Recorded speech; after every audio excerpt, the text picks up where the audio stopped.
Salut la compagnie, c'est Jules Melon et aujourd'hui non, pas un faux ciné-critique, pas du tout. C'est une vidéo blabla pour vous souhaiter une excellente année 2019, tous mes meilleurs voeux de réussite et de bonheur évidemment. Ça fait très cliché dit comme ça, mais je le souhaite vraiment à toutes et à tous, vous qui regardez mes vidéos ou qui découvrez la chaîne peut-être avec cette vidéo-là, je ne sais pas. Et j'en profite au passage avant de faire on va dire les attentes cinéma de 2019, les films que j'attends avec impatience ou que je n'attends pas. On va faire une review des sorties à peu près prévues. Et ben j'avais envie en préambule, d'ailleurs que vous pouvez sauter avec le timecode en description si ça vous intéresse pas. euh, En préambule, je voulais vous remercier. Voilà. Bon, ça paraît complètement anodin. J'ai à peine 200, 210 abonnés là, je crois. Ça monte un peu là en ce moment, donc c'est cool. Je suis un tout petit YouTuber et je ne me considère même pas comme un YouTuber en fait, puisque je fais des vidéos, vous voyez, sans montage comme ça, en impro. Et je me sens un petit peu ridicule et minable comparé à d'autres youtubeurs, même forcément, pas forcément des gros youtubeurs avec des milliers et des milliers d'abonnés, même des youtubeurs qui ont à peu près le même nombre d'abonnés que moi, mais qui passent du temps à faire des montages et tout, à travailler leurs vidéos. Bon, moi je suis plutôt en mode impro, en mode je me lâche, avec ma passion, sans chichi, tout ça. C'est un choix personnel. Je l'ai déjà expliqué dans ma vidéo introduction de la playlist Un pro ciné critique, la vidéo zéro. Mais voilà, c'est un choix parce que j'ai pas envie de me prendre la tête. Voilà, j'ai pas mal de trucs à faire à côté je me sens pas capable, on va dire, de passer du temps à faire des montages parce que je n'y connais rien, pour l'instant en tout cas. Qui disent qu'à l'avenir je ferai. Je vais même vous avouer, entre vous et moi, je ne peux pas le dire, hein, que j'ai des idées de thématiques vidéo si un jour je franchis le pas et que je fais des montages. Mais bon, ça n'arrivera peut-être jamais, ou peut-être que ça arrivera cette année, ou peut-être dans 10 ans, j'en sais rien. En tout cas, pour l'instant, c'est impro ciné-critique, impro ciné-critique, vidéo de chant à côté aussi, si vous le voyez, si vous voyez des fois popper des vidéos de chant, c'est normal. J'ai mis ça sur la même chaîne, c'est un choix, bon, voilà. Donc ouais, voilà, je voulais vous remercier pour votre fidélité, pour ceux qui sont fidèles, ça fait un peu redite, mais c'est pas grave, on s'en fiche, on fait une vidéo vraiment blabla, totalement en détente là. Bref, voilà, ceux qui commentent pas mais qui suivent, ceux qui vont me voir en privé et qui me parlent de ce que j'ai fait, tout ça, oui, il y en a aussi. Et ceux avec qui je discute de cinéma, que ce soit sur Twitter, Facebook, et avec qui je prends un grand plaisir de le faire. Voilà. Donc, parce que c'est ça qui est bien aussi, c'est qu'en lançant cette chaîne, enfin en lançant cette série de vidéos, je me suis fait des amis, des proches, dans le cadre du cinéma. Et c'est cool, voilà, avec en point d'orgue en 2018 cette superbe rencontre fin août organisée par le gardien du cinéma. Et depuis, j'entretiens des relations vraiment sympathiques avec quelques youtubeurs ou simples passionnés de cinéma. Voilà. Et donc, avant de faire donc mon bilan, enfin mon bilan, pas du tout. D'ailleurs, en parlant de ça, mon bilan 2018, tout ça va être fait dans une vidéo à part, qui sera très longue, je pense, et qui sera probablement publiée si tout va bien. Allez, je table sur dimanche qui vient, voilà, histoire que je sois rentré chez moi et que je fasse ça dans le calme et dans la possibilité de ne rien oublier surtout. Voilà, donc, et avant de passer, donc, j'allais dire, à mes attentes 2019, je voulais parler vite fait de mon aventure YouTube. Donc ça c'est fait, mais aussi du fait que sur YouTube, c'est la richesse qui m'intéresse. Et je regarde beaucoup, beaucoup de vidéastes cinéma. Que ce soit des gros ou des petits, pour moi ça a la même importance. Et c'est là-dessus que je voulais vraiment introduire cette vidéo de vœux. C'est que je souhaite aux gros, mais aussi aux tout petits youtubeurs cinéma, de continuer à être eux-mêmes, de faire ce qu'ils ont envie de faire, de ne pas se laisser, on va dire, perdre et emporter par une sorte de hype, une sorte de course aux vues, course aux abonnés. Restez vous-même, parce que la plupart des gens qui se perdent là-dedans finissent par perdre leur motivation, à faire des vidéos moins passionnées et parfois même à arrêter. Voilà. Je vous invite toutes et tous, si vous tombez sur cette vidéo, à rester vous-même et à vous faire plaisir avant tout. Et je regarderai toujours, moi, avec le même plaisir des vidéos de grands youtubeurs tels que Indepanda, Durandal, Le Fossoyeur, ou des youtubeurs plus moyens en termes d'abonnés, mais qui quand même commencent à monter et qui sont plutôt reconnus dans le milieu, tels que The Film Talker, Le Gardien du cinéma, Critique masquée, tout ça. Et je prendrai le même plaisir à voir des jeunes youtubeurs ou des petits, entre guillemets, youtubeurs avec une centaine, moins de 500 abonnés parfois, qui font ça avec une grande passion. Et là, je voudrais citer pêle-mêle, par exemple, Peggy la Grande Gueule, Cinémagique, Charles. Il y a Administrator aussi, Nicolas. Et encore Cinéma Rolda, voire, et ça c'est une de mes dernières découvertes, et franchement je lui tire mon chapeau, le jeune Éloi Cinéma, un Québécois de 13 ans qui s'y met à fond, qui fait des courts-métrages super sympas aussi. Bref, voilà, tous ces gens-là, je vous dis, continuez et ne vous laissez pas décourager entre guillemets par certains commentaires, perte d'abo ou ça ne monte pas suffisamment. Faites ce que vous voulez et continuez à vous faire plaisir. Voilà, parce que moi c'est ce que je vais faire. Peu importe si je monte à 200, enfin je suis déjà à 210 je crois, si je monte à 300, 500, 1000 ou que je stagne autour des 250 sur cette année 2019. Perso, je m'en fiche. Je préfère avoir peu de commentaires, mais de qualité, en ouvrant des débats et tout, à discuter avec les gens, plutôt que d'avoir, je sais pas, 500 000 abonnés avec que des trolls. Non, voilà. Moi, personnellement, peu importe. Mon but, c'est pas de devenir connu. J'ai pas envie d'en faire ma vie. D'ailleurs, mes vidéos ne sont pas monétisées du tout. Je fais ça juste pour le fun. Alors, qu'est-ce qui nous attend en 2019? Alors là, j'ai fait une petite liste quand même, parce que aller faire sa tête, c'est pas possible. On va faire mois par mois et film qui m'intéresse et non. Donc chaque mois, je vais dire ce qui va m'intéresser, ce qui va peut-être m'intéresser, ou ce qui ne va pas m'intéresser du tout. Alors on va commencer par janvier, avec le film qui m'intéresse au mois de janvier, c'est Glass, évidemment, de M. Night Shyamalan, la suite de Split et de Incassable. Donc il est très probable que vous voyez popper sur ma chaîne avant le 16 janvier, date de sortie du film, des vidéos impro cinécritiques sur Incassable et Split, parce que j'avais me replonger dans l'univers avant d'aller voir ce film au cinéma. Et j'espère que M. Night Shyamalan va continuer à confirmer sa remontée en grâce avec Glass, parce que Split était vraiment plutôt sympa. D'ailleurs, le film d'avant Split était pas mal aussi, donc voilà. J'ai oublié le titre d'ailleurs de ce film, enfin, bon, ça me reviendra peut-être avant la fin de cette vidéo, mais au pire, je m'en fiche, et je pense que vous en fichez pareil. Qu'est-ce qui se passe en janvier aussi? Alors, c'est le seul film que je suis sûr à 100% d'aller voir au cinéma, je vous le dis d'avance. Bon, après, je me laisse, de toute façon, j'en verrai d'autres, et je me laisserai porter par la surprise aussi. Il y a aussi, alors peut-être j'irai voir La Mule, de Mio, peut-être en VO, j'en sais rien. La Mule, c'est le nouveau Clint Eastwood, qui a l'air de revenir à un truc plus... oui, ça c'est ma liste. Oui, j'écris au crayon sur un papier pourri, bon, c'est pas grave. Oui, donc, le retour de Clint Eastwood dans son cinéma, on va dire, d'auteur à lui. Mais bon, c'est vrai que son dernier, là, le 15h17 pour Paris, bon, on va pas y revenir, j'en parlerai probablement dans le bilan de l'année 2018. Bref, pourquoi pas?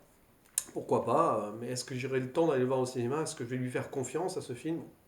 Confiance, je pense que je lui ferai, mais est-ce que j'irai le voir au cinéma? Ça dépendra du temps que j'aurai, parce que je ne peux pas trop prévoir à l'avance ce que je vais voir ou non, en termes de timing, évidemment.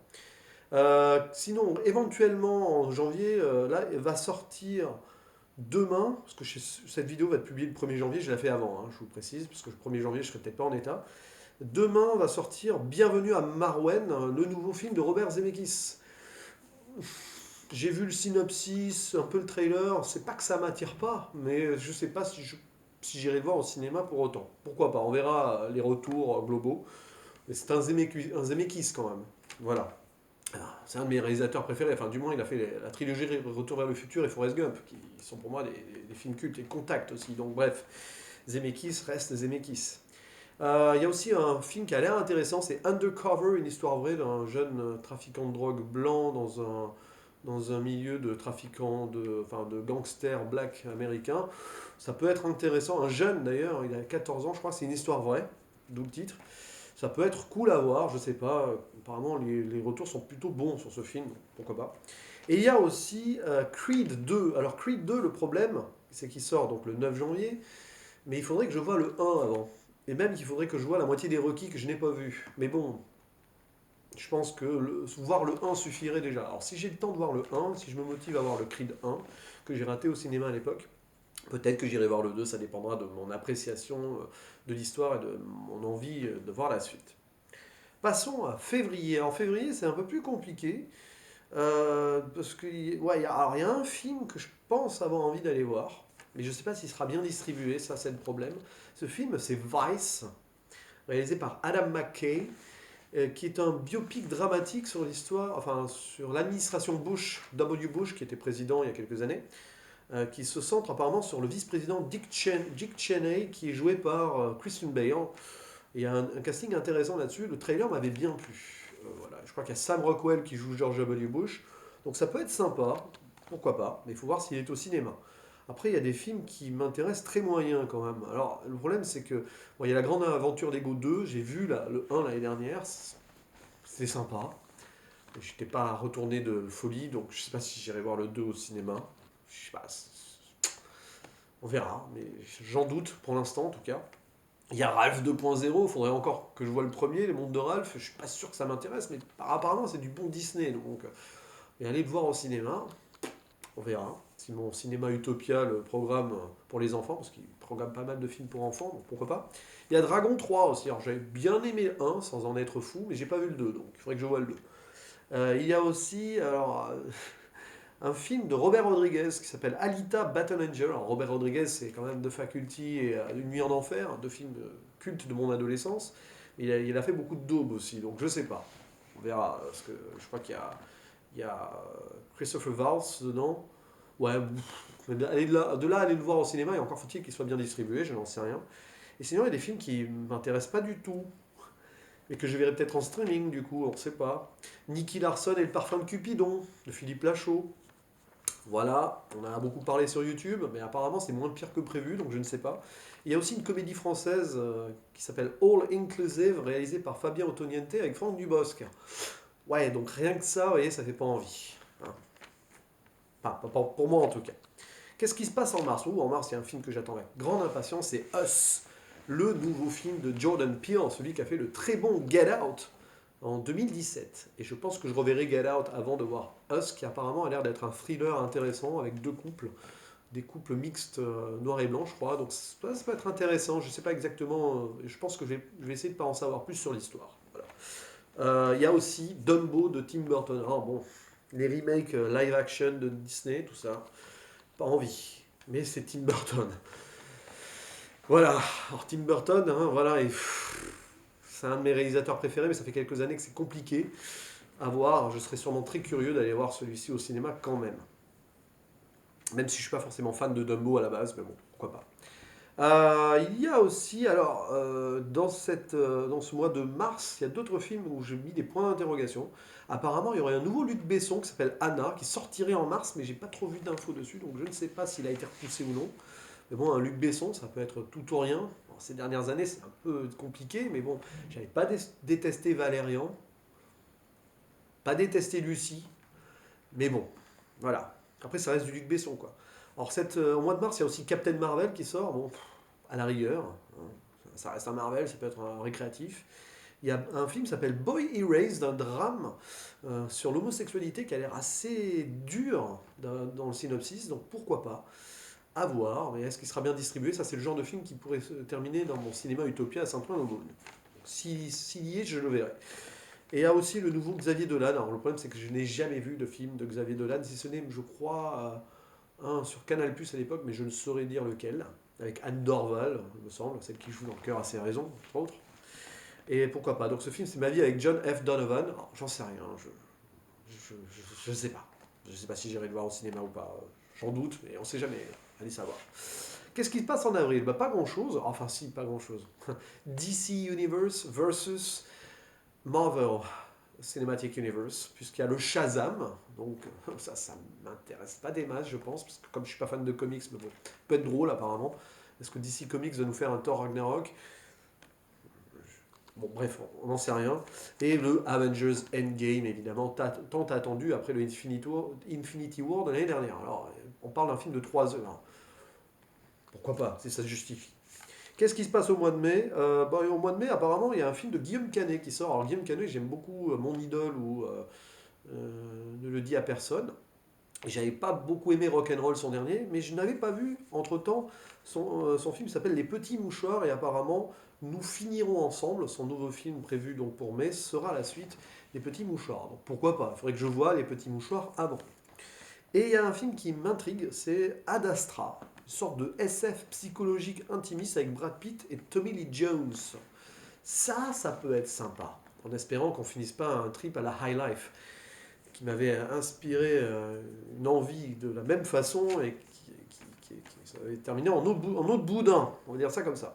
Sinon, il y a Rocketman aussi, le biopic sur Elton John, réalisé par celui qui a terminé Bohemian Rhapsody, hein, et le remake de Hellboy. Alors, encore faudrait-il que je vois les Hellboy de Guillermo del Toro. Donc là, je pense pas aller le voir au cinéma, celui-là. Encore un remake, reboot, ou je sais pas quoi, là, ça commence à gonfler, hein, tout ça, mais bon, c'est un autre débat. Au mois de juin, ouais, alors, il y a deux films que je veux voir à tout prix, je pense. C'est Toy Story 4. Alors, j'ai très peur. Parce que le 3 se termine tellement bien, mais bon, c'est Pixar, et Tom Hanks a dit qu'il avait pleuré en finissant, en faisant la fin, en doublant la fin du film.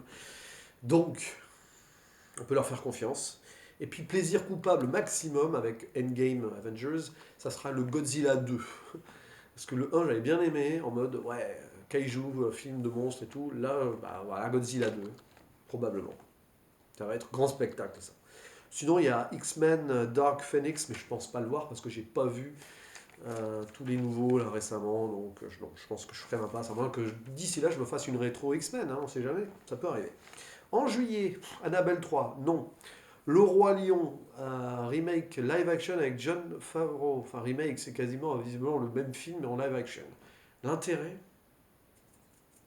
moi le voir au cinéma, j'en doute, mais pourquoi pas? Je risque de me laisser prendre au jeu. Sinon, il y a aussi Spider-Man Far From Home, le traditionnel Marvel du mois de juillet-août. Espérons qu'il finisse un peu mieux quand même que Ant-Man et la Guêpe. Au niveau intérêt, ça risque d'être à peu près la même chose. Bon, il y a Jake Gyllenhaal dans le rôle du méchant dans ce film. Ça peut être une bonne raison de l'aller le voir. Au mois d'août, alors le problème du mois d'août, c'est que je suis souvent en vacances, la moitié du temps, et que j'ai pas le temps d'aller au cinéma pendant cette période. Et malheureusement, sort mi-août le nouveau Quentin Tarantino, que je risque donc de voir sur le tard fin août, début septembre. Mais c'est pas grave, il sera sûrement toujours à l'affiche. Ce film, évidemment, c'est Once Upon a Time in Hollywood, un film qui va se dérouler dans le Hollywood de la fin des années 60-70 autour de Charles Manson et tout, l'histoire avec Roman Polanski, Sharon Tate assassiné. Et apparemment, il y a un casting de malades, Leonardo DiCaprio, Brad Pitt, Al Pacino, mais aussi tous les acteurs fétiches de Tarantino qui vont faire des apparitions, de Tim Roth à James Marsden, en passant par bref, je ne sais pas qui, mais bon, il y en a tellement que je crois que les nommer là, d'ailleurs, j'ai pas la liste sous les yeux, ça serait futile. Donc oui, évidemment, grosse attente, Once Upon a Time in Hollywood. Et je risque de le voir sur le tard, donc j'espère que je me ferai pas spoiler ou trop hyper ou déshyper entre temps. Sinon, il y a aussi, sinon il y a des films dont je n'ai rien à faire, visiblement, là-dedans. C'est alors les nouveaux, quoique les nouveaux mutants, apparemment, c'est une sorte de X-Men parallèle horrifique. Pourquoi pas. Et il y a le spin-off suite, on ne sait pas trop quoi, de Fast and Furious, qui aurait dû être le 9 et qui s'appelle Hobbs and Shaw. C'est sans moi, j'en ai vu aucun de Fast and Furious, donc voilà. Et il y a aussi Dora le film, sans moi non plus. Faut pas déconner. Je pense que j'ai oublié des trucs d'ailleurs au passage là. Ouais, j'ai oublié des trucs, mais j'y reviendrai. Je ferai. Ah, j'ai oublié ça. Parce que j'ai noté des trucs plus tard.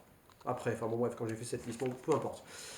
Sinon, qu'est-ce qu'il y a en mois de septembre? En mois de septembre, j'ai noté un film que j'irai voir. Même si la partie 1 m'avait un petit peu laissé de côté, mais je pense que je le reverrai avant. C'est ça. Ça, partie 2. Hein, un film sur le clown méchant, la Stephen King, tout ça.